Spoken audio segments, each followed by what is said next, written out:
तो यहाँ पे जो ऑल्टरनेट एंडिंग वाली जो बात है वो काफी मूवी में हम लोग को देखने को मिलता है। 2-3 अलग अलग एंडिंग लिखी जाती है, लेकिन उनमें से कोई एक को सेलेक्ट करके बाद में मूवी में दिखा दिया जाता है। उसी तरह दोस्तों, जैसे कि अगर हम लोग बात करें यहाँ पे स्पाइडरमैन नो वे होम की, तो वहाँ पे भी कुछ ऐसा हुआ था, यानी कि ऑल्टरनेट एंडिंग के अकॉर्डिंग हम लोग को एंड्रू और टॉबी का भी यूनिवर्स देखने को मिलने वाला था। यहाँ पे जब वो लोग अपने यूनिवर्स में टेलीपोर्ट हो गए तो उसके बाद उनके साथ क्या हुआ, लेकिन वो सब सीन काटा गया था क्योंकि यहाँ पे पेंडेमिक की वजह से शेड्यूल काफी टाइट हो गए थे। उसी तरह दोस्तों, अगर हम लोग बात करें doctor strange multiverse of madness की, तो आप लोग को पता होगा इसकी भी दोबारा फिल्मिंग की जा रही थी, जिसकी वजह से सीन्स में काफी कुछ चेंजेस किए गए, खासकर वांडा की एंडिंग के सीन के। यानी कि दोस्तों, यहाँ पे आप सबके लिए स्पॉइलर अलर्ट है, ये वीडियो उन्हीं लोग के लिए है जो लोग मल्टीवर्स ऑफ मैडनेस देख लिए हैं, तभी तो आप लोग इसे क्लिक किए होंगे।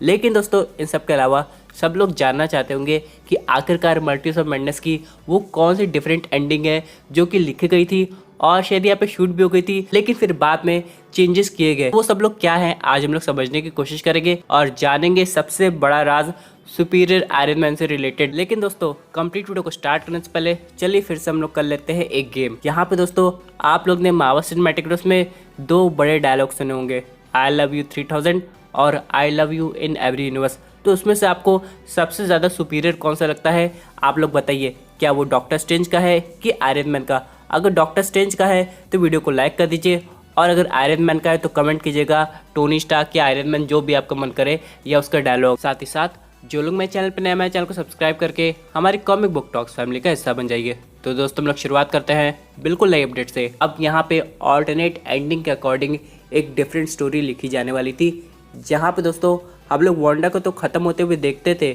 लेकिन उसके ख़त्म होते ही ऐसा दिखाया जाता था उसके कियोस मैजिक का असर भी ख़त्म हो गया।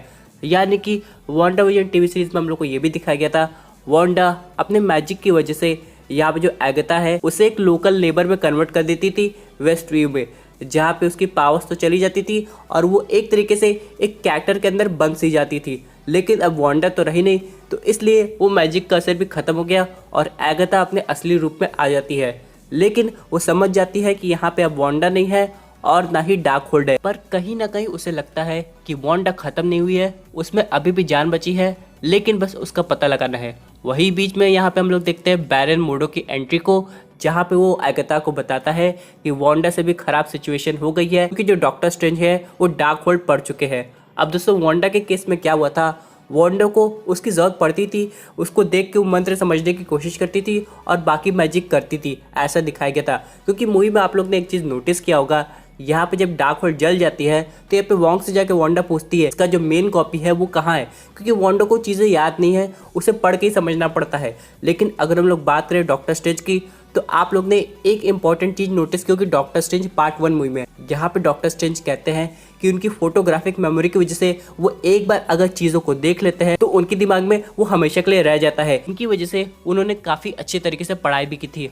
और अगर हम लोग बात करें डार्क होल्ड की, तो यहाँ पे हम लोग ने देखा है कि डॉक्टर स्ट्रेंज किसी ऑल्टरनेट यूनिवर्स में गए थे क्रिस्टीन के साथ, तो यहाँ पे उन्होंने इविल डॉक्टर स्ट्रेंज की डार्क होल्ड बुक पढ़ ली थी और यहाँ पे वो उनके दिमाग में रह सी गई है, जिसकी वजह से दोस्तों हम लोग ने नोटिस किया होगा बाद में मूवी के एंड में डार्क होल्ड की वजह से उनकी एक तीसरी आग भी बाहर आ गई है। अब यहाँ पे वांडा जब वो मॉन्यूमेंट को डिस्ट्रॉय करती है और उसका इफेक्ट हम लोग को पूरे मल्टीवर्स में देखने को मिलता है, यानी कि यूनिवर्स में जितनी भी डार्क होल्ड थी सब खत्म हो जाती है। लेकिन वो चीज डॉक्टर स्ट्रेंज के लिए बिल्कुल भी कोई प्रॉब्लम की बात नहीं है। यानी दोस्तों, डार्क होल्ड अब उनके दिमाग में है और यहाँ पे वो चाहे तो कुछ भी कर सकते हैं। और इसी चीज को दोस्तों मूवी में हम लोग को और डिटेल में समझाने की कोशिश करने वाले थे लोग। लेकिन दोस्तों, यहाँ पे आप लोग तो जानते हैं ये जो पेंडेमिक आया ना, ये सब कुछ इधर का उधर कर दिया। इन सब के अलावा दोस्तों, यहाँ पे वांडा की एक बैटल होने वाली थी अपने बच्चों के साथ। आप लोग को याद होगा वो सीन, जब यहाँ पे जो अमेरिकन शैवेज थी वो वांडा को पकड़ के वहाँ पे दूसरे पोर्टल ओपन करके उनके बच्चों के सामने ले आती थी,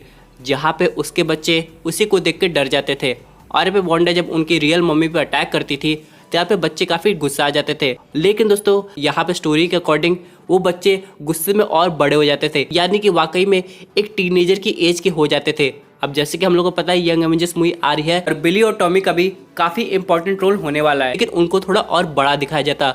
लेकिन मूवी में ये सब नहीं हुआ और सुनने में तो ये भी आ रहा था कि मल्टीवर्स ऑफ मैडनेस के लिए ऑलरेडी इनके और बड़े वर्जन की कास्टिंग कंफर्म कर दी गई थी।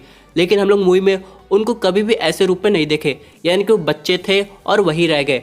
तो यहाँ पे क्वेश्चन ये आता है कि अगर कास्टिंग हो चुकी है तो आगे जाके ये सब कैसे दिखाया जाएगा। तो मे भी हो सकता है यहाँ पे वांडा की जब सोलो मूवी आएगी तो इसमें हम लोग को बड़े वर्जन के बिली और टॉमी दिखाए जाएंगे। यानी दोस्तों सब मिला के मूवी और लंबी होने वाली थी, लेकिन चलिए दोस्तों अब तो मूवी आ चुकी और लोगों ने मूवी देख भी ली। लेकिन इन सब के अलावा अब चलिए बात कर लेते हैं सबसे इम्पोर्टेंट टॉपिक की, जो कि है सुपीरियर आयरन मैन, जिसकी यहाँ पे डिबेट कब से चल रही थी। और यहाँ पे फाइनली हम लोग को कौन दिखाई देता है, मारिया रैम्बो की कैप्टन मार्वल, जिसको देखने के बाद ऑडियंस थोड़ी सी निराश हुई थी। ऑडियंस को लग रहा था कि एंड में वो बंदा जरूर आएगा, लेकिन अच्छा हुआ भाई सुपीरियर आयरन मैन नहीं आया।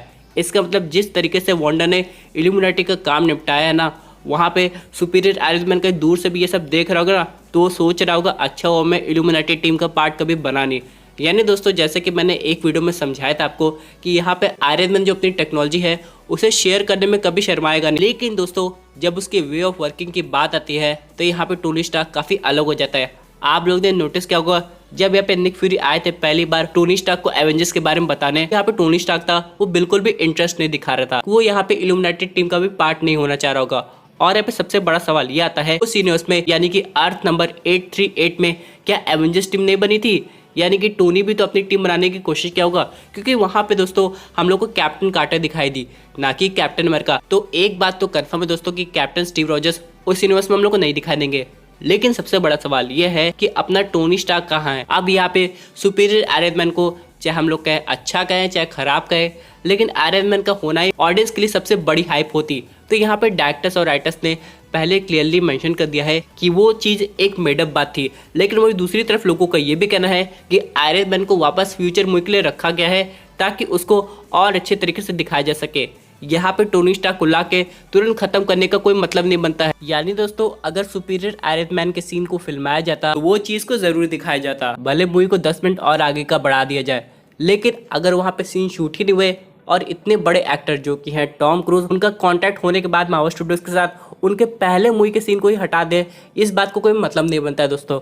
तो मेरे हिसाब से अगर यहाँ पे मार्वल स्टूडियोज टॉम क्रूज को रीच भी किया होगा इस रोल के लिए तो वो कोई और बड़ी मूवी प्रोजेक्ट होगी जहाँ पे उसकी हाइप को डबल कर दिया जाए। आप अचानक सुपीरियर आयरन मैन को दिखा के उसे खत्म नहीं कर सकते, क्योंकि व्हाट इफ में हम लोग ने देख लिया है यहाँ पे कोई ना कोई रीजन की वजह से टोनी स्टार्क को रास्ते से हटाया गया है। बस यहाँ पे एक गमोरा वाला जो एपिसोड था जहाँ पे टोनी स्टार्क को सगार था, वहीं पे टोनी स्टार्क हम लोग को सर्वाइव करते हुए दिखाई दिया है। लेकिन जो ये यूनिवर्स है इसके बारे में अभी तक व्हाट इफ में कोई भी बातें नहीं हुई थी। तो यहाँ पे इस यूनिवर्स में बाकी एवेंजर्स के साथ क्या हुआ, मतलब है कैप्टन अमेरिका के अलावा, क्योंकि उनकी जगह तो कैप्टन कार्टर ले ली थी। यानी कि दोस्तों थॉर, हॉकाई, हल्क, उसके बाद नताशा, उन सब के बाद दोस्तों आयरन मैन, ये सब लोग कहाँ चले गए तो इसके बारे में और डिटेल से हो सकता है बाद में बताया जाएगा। तो दोस्तों ये थी अमेजिंग अपडेट जो कि रिलेटेड थी मल्टीवर्स ऑफ मैडनेस के ऑल्टरनेट एंडिंग से। आई होप आपको वीडियो पसंद आई होगी। वैसे आपकी क्या व्यूज इस पर्टिकुलर टॉपिक पे, अपने व्यूज जरूर कमेंट कीजिए। और दोस्तों अगर आप ऐसे सुपर हीरो कंटेंट एंजॉय करना चाहते हैं तो हमारे चैनल को सब्सक्राइब करके हमारे सुपर हीरो फैमिली का हिस्सा बन जाएगा।